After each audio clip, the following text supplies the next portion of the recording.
March means basketball, and I've got to say, Mikey, my bracket is winning. At least that's what Charlie Sheen thinks about it. Just like Charlie Sheen. And let's be honest, the only thing that really needs to be winning right now is Cougar Hoops. Good old Vern Lundquist and fans alike geared up for the Cougars' first game in the Big Dance. BYU looked a bit timid in the start of the game against the Wofford Terriers, making Cougar Nation just a little bit nervous. But don't be discouraged. Jimmer Jammer quickly put those fears to rest. 5 minutes in, the player of the year with a little razzle-dazzle. Thank goodness. Jimmer didn't stop there. A few seconds later, he got another lay-in, hooping the harm, and Jimmer decided sharing, well, it's caring, dropping dimes to Noah Hartsock for a jumper and a lay-in.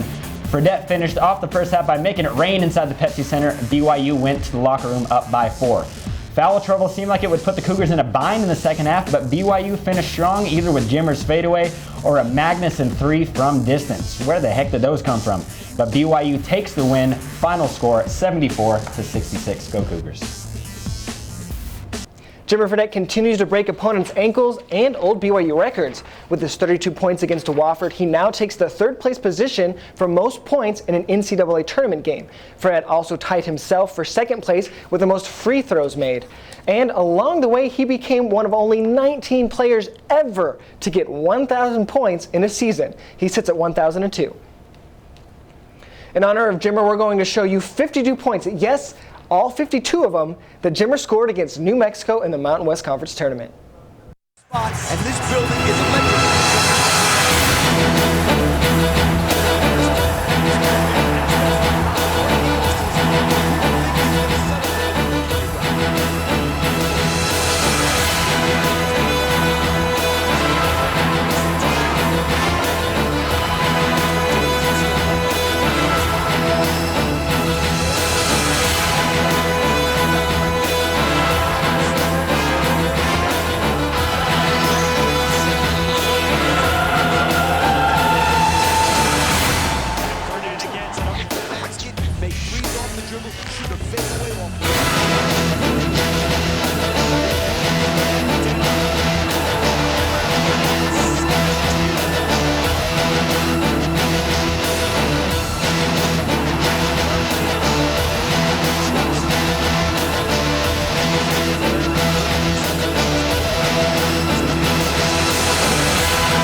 Not only can Jimmer reign the rim with 52 points in one game, he also knows how to strike a pose for the cameras. Check this out.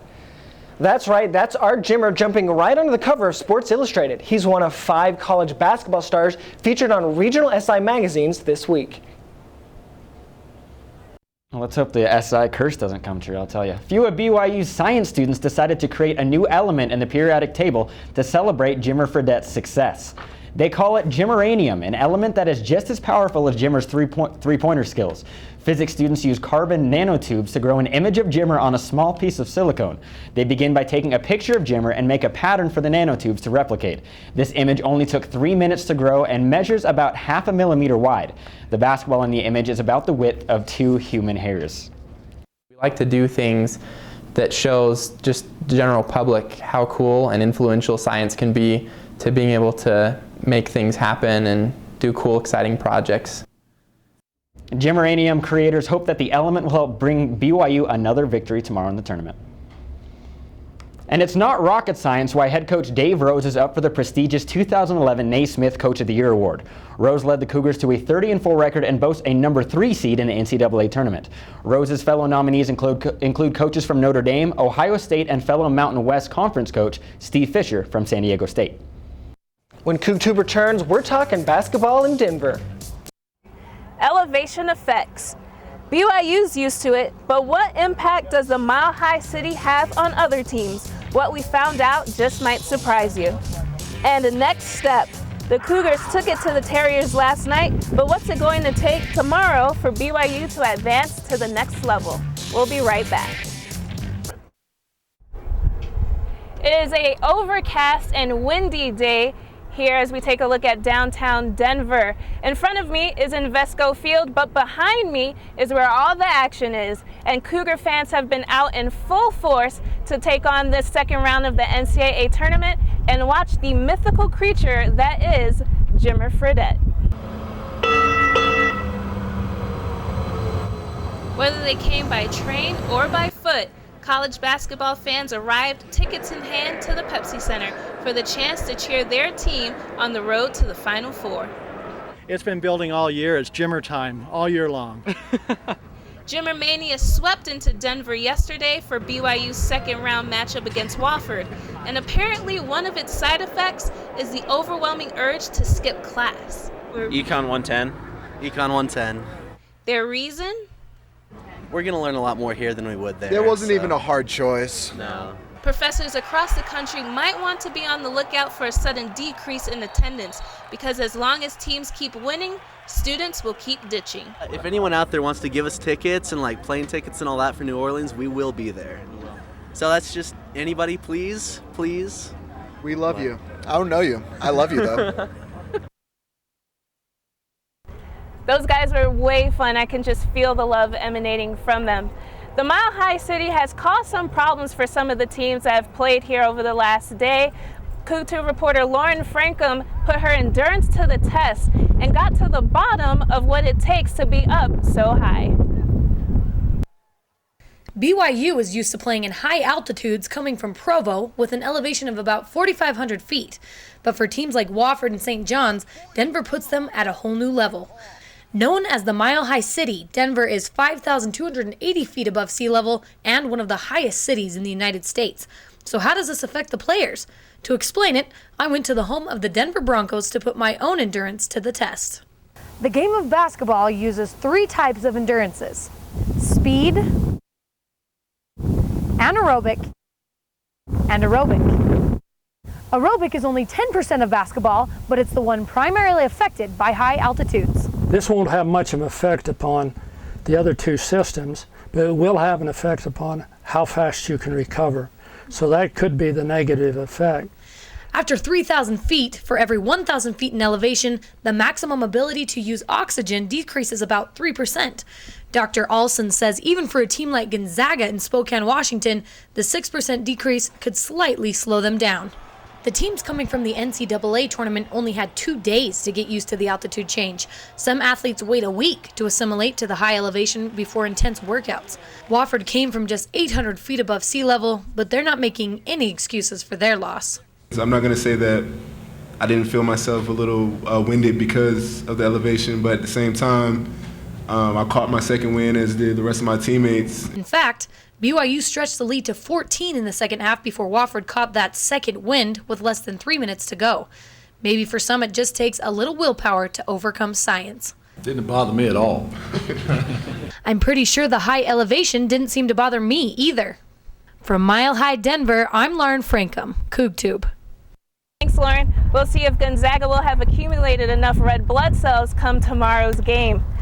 CoogTube reporter Andrew Geddes is here to tell us what it will take for the Cougars to make it to the Sweet 16 for the first time in 30 years. Andrew.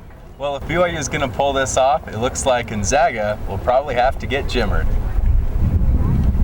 The big men will be a huge factor in this game. Gonzaga's front three of 7-foot Robert Sacre, 6'7" Elias Harris, and 6'5" Stephen Gray are all big, strong, athletic guys. In their win over St. John's, these three combined for 23 rebounds. As a team, Gonzaga out-rebounded St. John's 43-20, and the Red Storm is no small team. Hartsock and Abul will have to stay out of foul trouble and crash the boards. They took the game plan and just went out and executed it. And unbelievable. I mean, the way we rebounded the ball. Of course, BYU has the Jimmer. Averaging a ridiculous 28.5 points per game, Jimmer has proven that he can perform under pressure. Against Wofford, he once again showed why he's the favorite for Player of the Year by dropping 32 and adding 7 assists. So we just have to go out and play as hard as we can, rebound the basketball, make shots, and just grind it out, find a way to win. However we can do it, just go out there and win a basketball game. Gonzaga seems to do this every year. When you see the Bulldogs on the bracket, it's always hard to not pick them to move on. Coach Mark Few has taken the Zags to 12 consecutive NCAA tournaments and only lost in the first round in 4 of those trips. They've also reached the Sweet 16 4 times. Couldn't be happier for our guys to move on and get another chance to play again. BYU, on the other hand, holds the record for most tourney appearances without a Final Four. Last year was BYU's first tournament victory since 1993. And the last time the Cougars reached the Sweet 16 was in '81. But Coach Rose says this team is up to the task. This team is pretty businesslike. They are a team that understands that every night we expect each other to win. One thing we can count on, Jimmer will be Jimmer, but this win will depend on the Jimmerettes. Okay, so if it's going to depend on the Jimmerettes, let's talk about the keys to the game. For BYU, you have key number 1, control the boards. Right.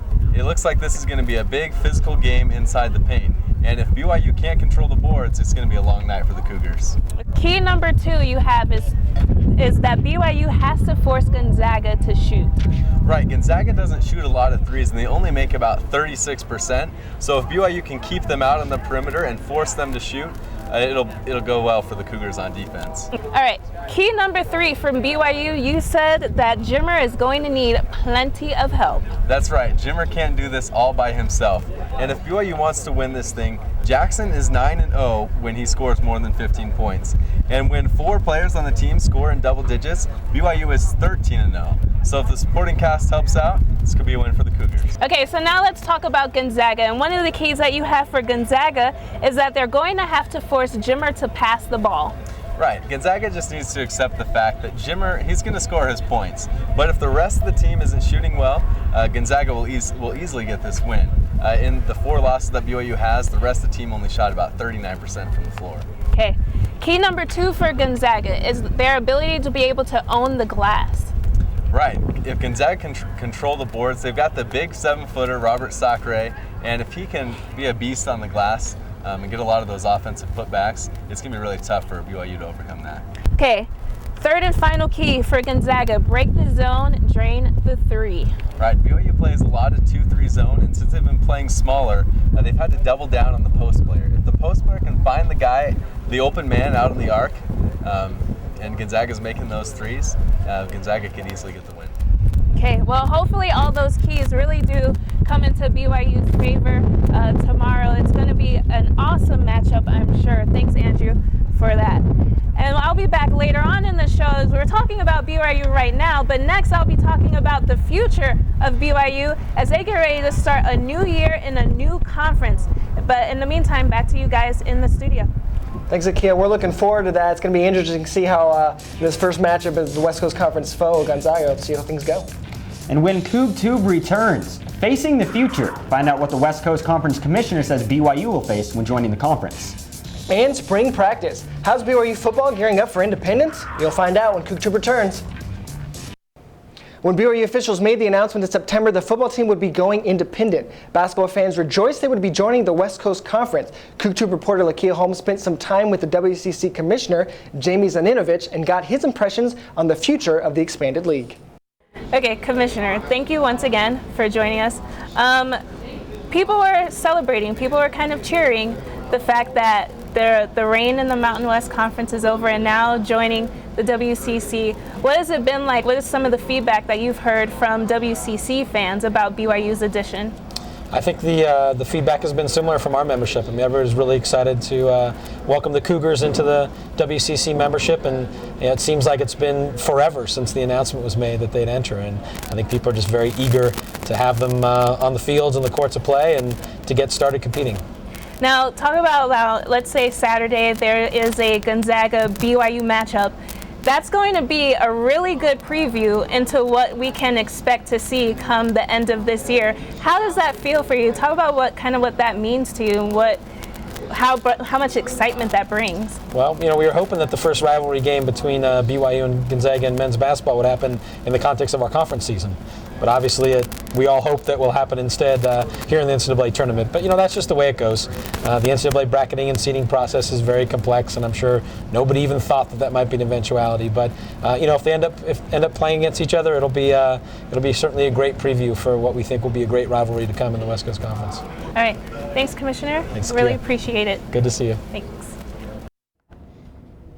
Basketball may be wrapping up with a tournament, but Bronco and the boys are ready to take your attention. As CoogTube reporter Tommy Herman shows us, it won't be the same team as last year. Spring ball started this week as the team gears up for their first season as an Indy, and there's a certain newness in the air. New coaches, a new ESPN contract, and independence. It's a new era as the football team shakes off the dust for the first week of spring practice.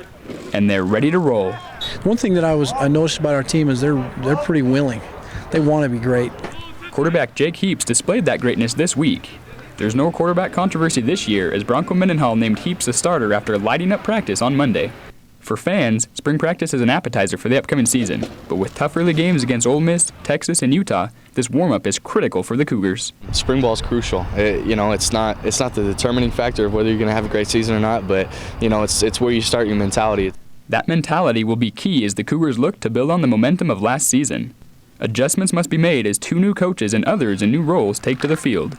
But the players feed off the energy that those coaches bring. We have good coaches. They're enthusiastic. They work hard. I believe they're masters of their craft. Spring practice lasts 3 more weeks leading up to the annual White and Blue scrimmage on April 9th in Lavelle Edwards Stadium. It will be open to the public and all are invited to see the Cougars show off what we can expect next season. Bronco says his main goals for spring camp are to fill the depth charts and for the offense to find their identity under the new coaches, and especially under the new offensive coordinator, Brandon Doman. Michael, back to you. Thanks, Tommy. The number 3 BYU lacrosse team remains unconquered. The Cougars tacked on their 8th straight win of the season against the University of San Diego. BYU outshot the Toreros 43-21, and the Cougar offense reeled off 12 goals in the second half alone. Captain Ted Farron led the team with 4 goals and 4 assists, helping BYU take the win 16-7. I mean, guys sometimes key on me or they'll key on somebody else, but it really doesn't matter because we have guys that are just equally as good as each other. When we play as a team and we're unselfish, then we're tough to beat. The Cougar Crossers head to Ann Arbor tonight, where they'll face the number 1 Michigan Wolverines at 5. When CoogTube comes back, experts predict, can the Cougs jimmer their way to the Sweet 16? See what we think. And it's nice and sunny in Utah today, but is the pretty weather reaching all the way out to our Cougars in Denver? 11 game time weather when we return.